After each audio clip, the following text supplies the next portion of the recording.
Hello everybody and welcome back to OMB Reviews. I am the critic who is a cynic. Hope we're doing well. And I just got out of seeing Cocaine Bear, which is a film that a lot of people have been asking me to go see and give my thoughts on. And now I can kind of see why a lot of people were pushing me to go see this because, yeah, a person like me with the kind of taste in films that I have, I can understand why some people might want to hear what I have to say.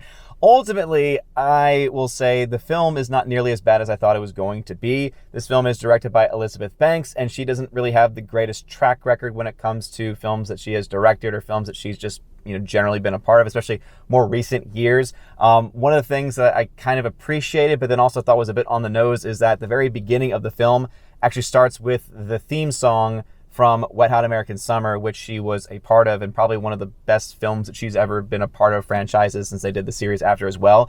But ultimately, I'm happy to say the film is not complete trash. However, that's not to say that the film is all that great either. And I know it's hard on a film called Cocaine Bear to be nitpicking, but it is a 90-minute movie that feels like it's well over 2 hours long. It features way too many subplots over a story that is, again, based on true events, when in reality only about 1% of the story is actually true. But it's also still a film that costs tens of millions of dollars to make. And hey, I'm a cynical person, and so I'm going to talk about these things. I will say, as far as things that I liked, firstly, again, it was funny at moments. There were times that I thought were funny, but I think it more so has to do with the actors than it does to have to do with the script or any of the direction.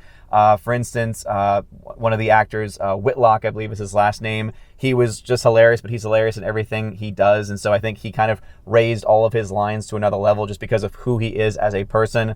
Also, it's, I believe, Margot Martindale, or again, I'm probably messing up that name, but she's also a great character actress. So she was great as the basically the ranger working in the office. And, there's also a couple of really fun supporting roles that are a little bit smaller. Jesse Tyler Ferguson from Modern Family is in the film for a little bit too, and I thought that he did a pretty good job. Ray Liotta, of course, is in the film too. Rest in peace, Ray Liotta. That was a positive thing because, again, Ray Liotta is great, and so I thought he did a good job. But interestingly enough, I think the standout actor in the movie was actually Alden Ehrenreich. And I have not heard his name ever since Solo: A Star Wars Story, which was just a complete flop, failure of a franchise that was trying to get started. And so it's interesting to see him come back in a film called Cocaine Bear and actually give probably the best performance in the film. He was able to really, again, find that balance of being a very genteel type character, but also having this heart of gold, being really, funny in his emotions, right? Being sad, but also at the same time, like being funny while doing it. It's a hard thing to match, I would say. So I'm actually very happy to say he seems to be a pretty good comedic actor based on what we've seen here. Also, you have O'Shea Jackson, I think that's Ice Cube's son, in the film. And again, he was fine in the movie as far as being the good, best friend. But yeah, this movie ultimately is about a bear that does cocaine. And the CGI, of course, as you all know, I'm a big stickler for that.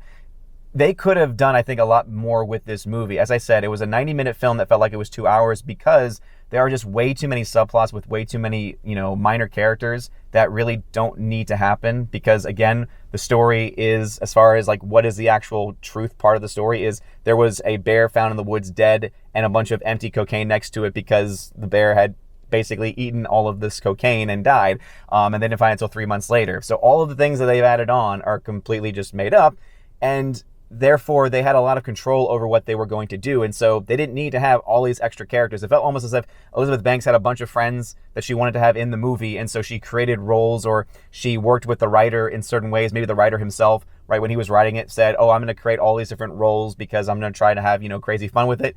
And again, for some people, this might be crazy fun. I think that there's definitely a demographic that this is going to appeal to. There were a couple of people behind me, probably in their low 20s, who were really enjoying this movie. So again, there were definitely laughs to be had throughout it. But ultimately, the story was hard for me to be able to get into. You had kids in the film, cursing, doing coke. As you all know, that's going to, of course, be something I'm not really that much of a fan of. In addition to just, again, the story itself just dragging itself along for the sake of doing it. A lot of just unnecessary stuff happening. Some of the gore in the film also is stuff where it's like, okay, you're just trying to go for the gore effect, I guess.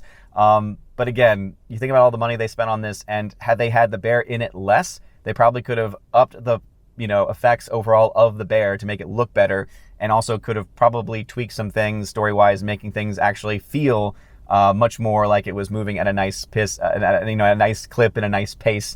And I think that would have been a really good thing to do. Ultimately, though, again, I'm overthinking this movie, and some of y'all might drive you crazy that I'm doing that, but that's just what I do. So again, soundtrack was okay. The story was very, again, forgettable and overdone.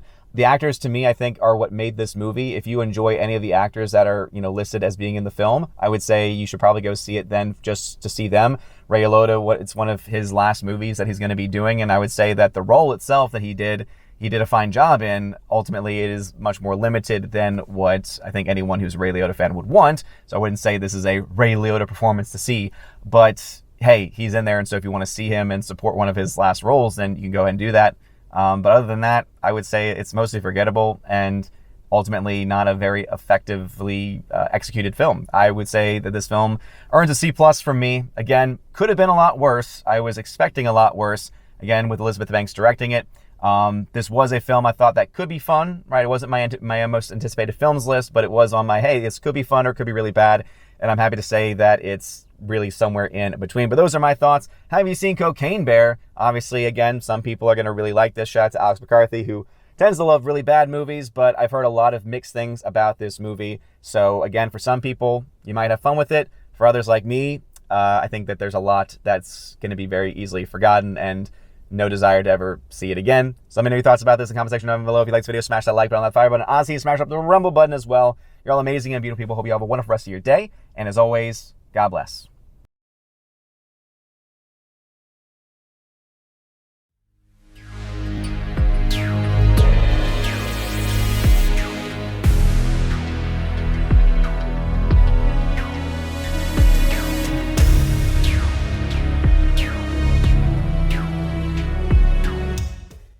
And now for a huge shout out to all of my March Patreon, Subscribe Star, and local members at the Keeper of the Bifrost level and above. Starting off with Father Luca Illich, Garrett Searles, Chris from the 80s, who you can check out over his YouTube channel by the same name, Jaimir Irie Hymason, Joe Horn, Jonathan Carney, Orange at Reviews, you can check out over at his YouTube channel, Laura, The Modern Major General Story, Rosetta Allen, who you can check out at her YouTube channel, Eagle Writer, Miss Martin Muses, and you can check her out at her YouTube channel by the same name also. To my Subscribe Star members, Matt317, you can check out over at his Twitch channel, Matt317, Fast Reaction, The R, Mr. Roy, J-Rod, The Beer Guru, and ZK Man, who you can find out over at xtheboundaries.co. And lastly, to my locals members, Miss Minnesota Hockey Fan, How About a Hockey Player, J.H. Schwalbach, Brett D90, and the amazing lawyer, Robert Barnes. Thank you all very much for supporting me at the Patreon level, Subscribe Star level, and locals level of Keeper the Bifrost and above. If you want your name shouted out at the end of every live stream and